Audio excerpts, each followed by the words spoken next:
안녕하세요. 오늘은 제가 창세기를 계속 하다가 어제 갑자기 사실 며칠 전부터 호세아서를 빨리 하고 싶다라는 생각이 들었어요. 제가 호세아서를 엄청 깊게 연구한 적이 있는데 호세아는 사실 굉장히 남자잖아요. 남자인데 이제 결혼을 잘못해갖고 불행한 케이스라고 볼 수가 있죠.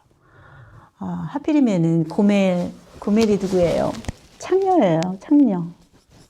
이 고멜과 이 호세아의 이야기인데, 창녀와 결혼을 한 거예요. 근데 이제, 학자들이 사랑했기 때문에 했을 것이다. 뭐 하나님이 시켜서만도 아니고, 사랑한 사람의, 고멜을 사랑하다 보니 하나님이, 그래, 그럼 결혼해라. 이렇게 명령을 한 것이고, 그러면서 하나님과 인간 사이의 관계를 좀 이해시키기를 바랬다라는 것이죠.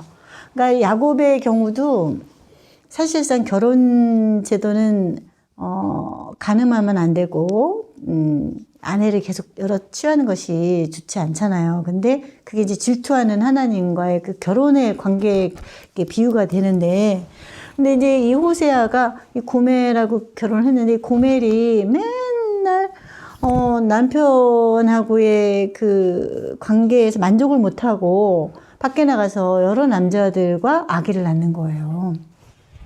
첫째 아들이 이스라엘이고 둘째 딸이 로루함하고 셋째 아들이 로암미예요. 그런데 이 이름들의 뜻이 있더라고요.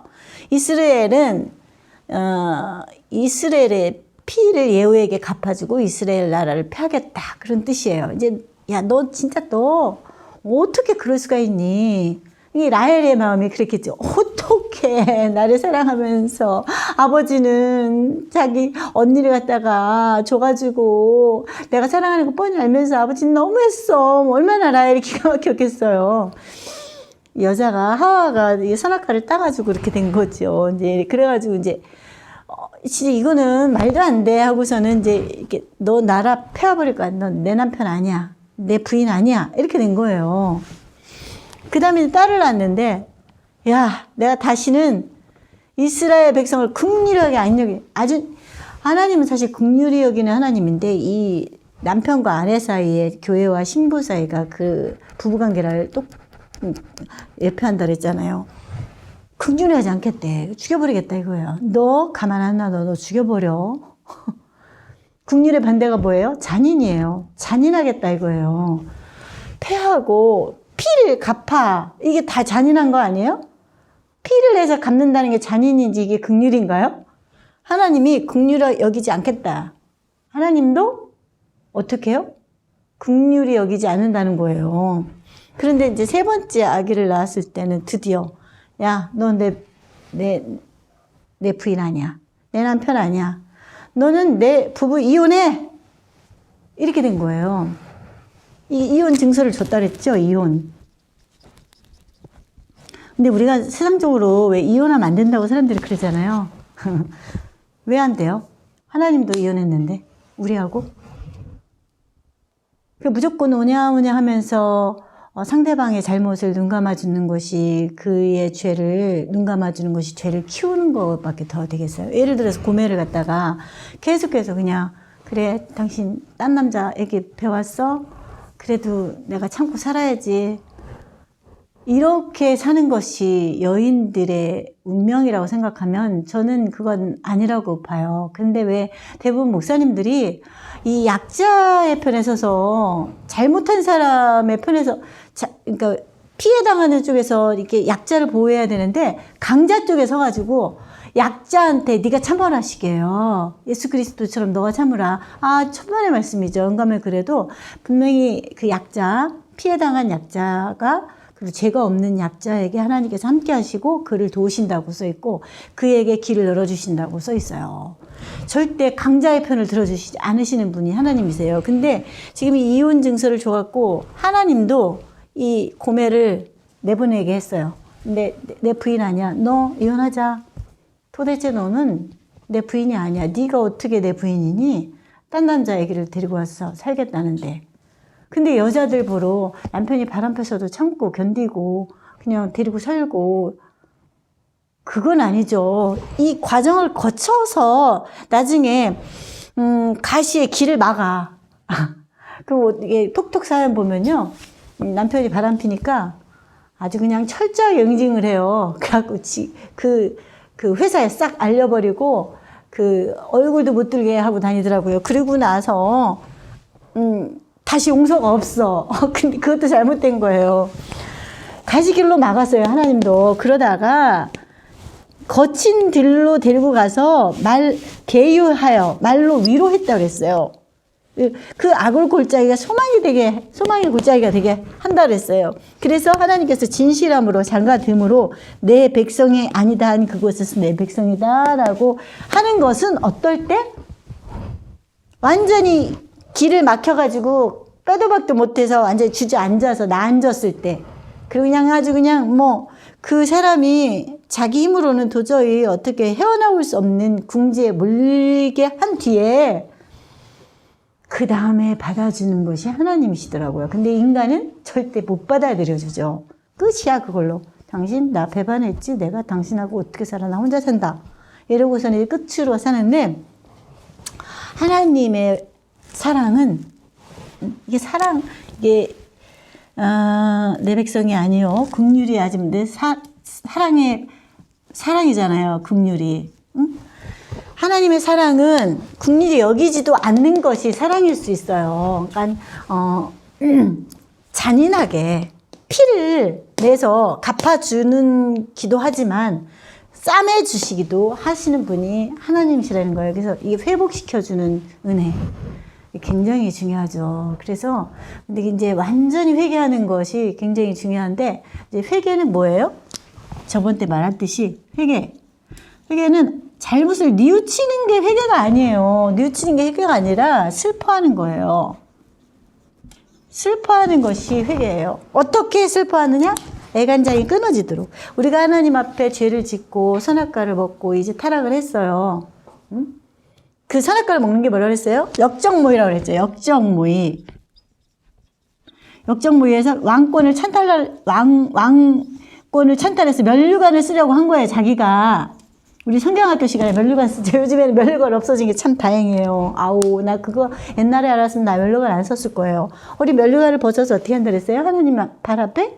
나 이거 쓸 자격이 없다. 어떻게 내가 왕이 되냐. 당신만이 나의 왕이다. 이렇게 고백한다 하잖아요. 역정모의에 죄를 지어갖고 왕권을 찬탈하려고 해서 면류관을 쓰려고 했던 그 반영무도한 자가 그 슬퍼하면서 아주 가슴이 찢어지도록 슬퍼하는 것이 회개예요.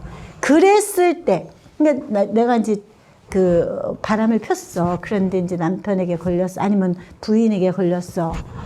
그런데 미안해. 내가 잘못한 것 같아. 그리고 막 복잡해졌어. 막 뭐 재산권이 어쩌고도 막 정신없어. 그거에 대한 후회나 뉘우침. 내가 잘못했구나. 이게 아니에요. 정말 울고 땅을 치고 울어야 되는, 아주 그냥 눈물로 베개를 적시면서 내가 그 자기의 잘못, 그 불행함을 우는 게 아니라, 자기가 그러므로 인해서 불행해진 것 때문에 우는 게 아니라, 그 죄로 인하여 자녀들이 상처받고, 이 자녀들이 상처를 받았겠죠. 부모가 이혼하면 상처받잖아요. 상처받고 이웃에 대해서 좋지 않은 모습을 보여주고, 또 여러 가지로 그런 어떤 것에 대한 그 슬퍼하는 것이 아주 가슴이 쪼개지듯이 슬퍼해요. 내 죄 때문에 동물들이 죽어나가고, 내 죄 때문에 꽃이 시들고, 내 죄 때문에 낙엽이 떨어지고 앙상한 나무가 되고, 내 죄 때문에 이 강아지들이나 양들이 처참하게 죽는 이 죄악의 세상이 됐다는 거에 대해서 아주 가슴 깊이 절절하게 울어야 된다 이거예요. 그럴 때에 다시 내 백성이 아니다 한 그곳에서 그 마리아가 어떻게 했어요? 9번씩이나 그렇게 또 죄를 짓고 그 형편 때문에, 그러나 많은 사람들의 돌에 쳐 죽일 그런 여자가 됐죠. 사실 남의 남편을 빼앗는 것이 작은 일이 아니잖아요. 그래서 그당 하나님께서도 그건 돌로 쳐 죽이라고 그랬어요. 그러나 마리아의 경우는 너무나도 특별하기 때문에 그가 겁탈을 당하고 집에 쫓겨나고 먹고 살 길이 없고 그러니까 어쩔 수 없이 그 죄악의 길로 들었을 거던 것을 다 아시기 때문에 그 마리아를 기다리면서 슬퍼하고 돌아오기를 간절히 바라셨고 그 마리아의 죄를 용서하시고 그 주변에 있는 사람들의 죄를 낱낱이 땅바닥에 쓰시면서 너는 어떻게 했지 않냐, 너는 어떻게 했지 않아, 넌 죄 없냐 이러면서 다 보내시잖아요. 그러면서 회개하기를 이 마리아에게 다시는 죄를 범치 말아라. 그래서 회복이 되는 거예요. 우리가 죄를 범치 않는 지점으로 가야 되는 거예요. 그랬을 때 내가 너에게 진실함으로 장가를 들고 내 백성이 아니다 한 그곳에서 내 백성이 되리라. 이렇게 하는 거지. 하나님도 이혼정서 쓰고 이혼하고 찢고 잔인하고 그렇게 했는데 어떻게 사람이 계속 참고 잘못한 사람들을 용서해줘요? 잘못한 사람들을 용서해주면은 우리 아들이 그래요. 엄마 그거는 죄를 키우는 거지. 맞아요. 그 말이 맞아요. 그냥 죄를 계속 하라고 하는 거하고 똑같아요. 그 잘못에 대해서는 당연히 막아야 돼요. 길을 막아야 돼요. 잘못된 길을 가는 거에 대해서는 일체의 길을 허용해서는 안 돼요. 막아줘야 돼요. 그리고 돌아왔을 때 그때에 받아주는 것이 하나님의 방법이더라 이 말이죠. 그래서 두 사람이 의합치 못하고선 동행하지 못한다 이런 성경절이 있어요. 그래서 이 생각이 틀리면 이렇게 생각이 틀리면 같이 동행할 수가 없어요. 근데 부간에도 왜 먹는 게 틀리고 하나는 육식을 좋아하는데 하나는 육식을 싫어해. 그리고 동물을 좋아하는데 동물을 싫어해. 이건 못 사는 거예요. 같이. 어느 한편으로 돌아가야 돼. 그게 하나님 편으로 가야겠죠. 그게 내 생각의 편으로 다 와줬으면 좋겠죠. 그게 인간의 방법이에요. 그러나 우리가 회개하는 것은 내 방법이 아니라 하나님이 보았을 때는 어떤 것이 좋은 것일까라고 생각을 하면서 결정을 해야 되는 거예요. 그래서 우리가 이게 의합한다는 건 참 중요하고 이 의합하지 않는 것만큼 같은 집안에서 사는 것이 괴로운 게 없어요. 그런 사람들은 안 사는 게 나아요. 그래서 의합이 완전히 됐을 때, 슬퍼해서 완전히 돌아왔을 때, 그때 받아주는 거지 아무 때나 어떤 사람이나 용서해줘야 될 사람을 용서하고 이렇게 데려다가 같이 살고 이거는 아니라고 봐요.